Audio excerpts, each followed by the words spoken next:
గణపతి యూనివర్సిటీలో ఇది incubation hub centre అనమాట. మీ దగ్గర ఏదైనా ఇన్నోవేటివ్ ఐడియాస్ ఏదైనా ఉంది అని అంటే ఈ యూనివర్సిటీ మీకు సపోర్ట్ చేస్తుంది. గవర్నమెంట్ దగ్గర నుంచి 30 lakhs వరకు గ్రాంట్ ఇస్తుంది అండ్ 20 lakhs వరకు ఇక్కడ ఉండేటువంటి యూనివర్సిటీ కూడా సపోర్ట్ చేస్తుంది. ఆల్మోస్ట్ 120 కంపెనీస్ ఎక్కడి నుంచి పుట్టాయి అనమాట. ఎందుకంటే స్టూడెంట్స్ని ఆ విధంగా ఎంకరేజ్ చేస్తున్నారు కాబట్టే ఇక్కడ ఈ విధంగా ఉంది. సో మీ దగ్గర ఉండేటువంటి ఐడియా ఏదున్నా సరే గొప్పగా ఉంటే ఇక్కడ మీకు అది ప్రాజెక్ట్ రిపోర్ట్ కిందకి ఇచ్చి, అంటే ఐడియా దేనికి ఉపయోగపడాలంటే సొసైటీకి బాగా ఉపయోగపడేటువంటి ఐడియా అయ్యి ఉండాలి, దేశానికి బాగా ఉపయోగపడేటువంటి ఐడియా అయ్యి ఉండాలి. సో అటువంటి ప్రాజెక్ట్ కనుక మీ పిల్లలు లేదంటే మీరు కనుక చేయగలిగితే డెఫినెట్గా ఈ యూనివర్సిటీ మిమ్మల్ని డబ్బులు ఇచ్చి మరీ సపోర్ట్ చేస్తుంది అనమాట. ఇందాక మనం మషిన్ లెర్నింగ్ సంబంధించినటువంటి అంటే కోడింగ్ ఇలా ఉంటే సెన్సార్స్ ఎలా పనిచేస్తాయని చెప్పేసి మాట్లాడుకున్నాం కదా. ఇది 3Dకి సంబంధించినటువంటి టెక్నాలజీ అనమాట.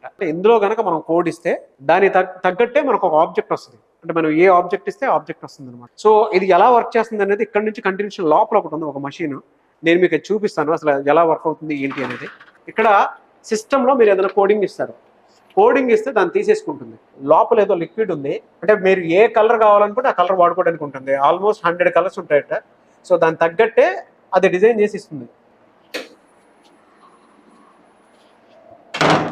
గణపతి యూనివర్సిటీ కదా, అందుకే గణపతిని పెట్టడం జరిగింది. ఇలాంటి ప్రాక్టికల్ ఎక్స్పీరియన్స్ ఇండియాలో మీకు ఎక్కడికి వెళ్ళినా సరే, ఎక్కడ ఏ యూనివర్సిటీలోనూ ఇంత హ్యాండ్స్ ఆన్ ఎక్స్పీరియన్స్ దొరకపోవచ్చు.